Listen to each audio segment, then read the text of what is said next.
L'homme nous emmène sur les lieux de son enquête. Le magasin de parfums se situe dans un grand centre commercial.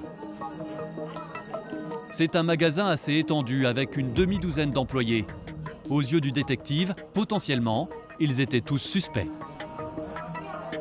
Pour identifier le voleur, le détective s'est fait embaucher dans le magasin voisin.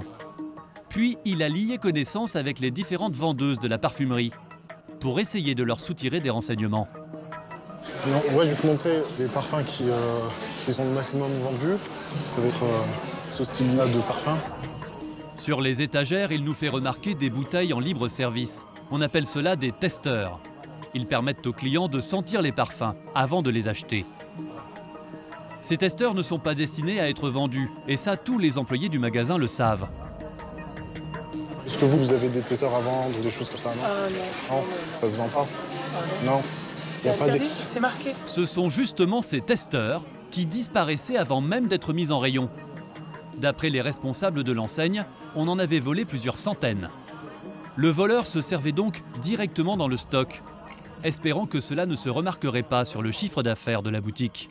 En fait, ces testeurs, ils ne rentrent pas dans le chiffre d'affaires du magasin, quoi. Voilà, tout à fait. Pour trouver le coupable, le détective a sympathisé plusieurs semaines avec les vendeuses.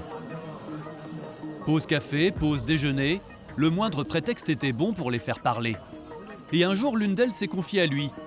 Elle lui a avoué que quelqu'un volait les testeurs, une personne au-dessus de tout soupçon, puisque c'était la patronne du magasin en personne.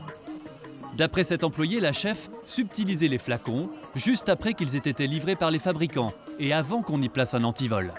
C'était presque comme s'ils n'avaient jamais été livrés au magasin. Mais là, par exemple, sur les testeurs, là, on voit quand même qu'il y a un code barre finalement dessus avec un antivol. Ouais, cette personne-là, dès que les testeurs arrivaient, avant même qu'ils puissent mettre le code barre, c'était vendu à un bon prix. C'était écoulé à quel prix après? C'était écoulé à exactement 35 €. C'est toujours content, 35 € le parfum, ça se vend facilement. Le détective a découvert qu'ensuite, la responsable de la boutique écoulait son butin sur Facebook. Dans de petites annonces comme celle-ci, les flacons volés étaient revendus entre 35 et 50 €, soit à peine un tiers du prix en magasin. Au total, la voleuse aurait détourné pour près de 200 000 € de marchandises. Cette enquête a été facturée près de 20 000 € par le détective privé. Mais elle a mis fin à plusieurs années de détournement de parfums en seulement quelques semaines d'enquête. Tu peux me mettre où tu veux, j'arrive à passer facilement inaperçu. J'essaye d'être le monsieur tout le monde. Faut que je sois là, que je sois un bon collègue de boulot. Faut que je sois aimable, à l'écoute, psychologue. Seulement voilà, toutes les enquêtes ne se déroulent pas aussi bien. Parfois, les infiltrés comme cet homme n'arrivent pas à trouver les auteurs des vols aussi rapidement qu'ils le souhaiteraient. Alors, pour accélérer leur enquête, pour gagner du temps, certains sont parfois tentés de pousser la logique du flicage beaucoup plus loin encore, quitte à franchir les limites de la légalité.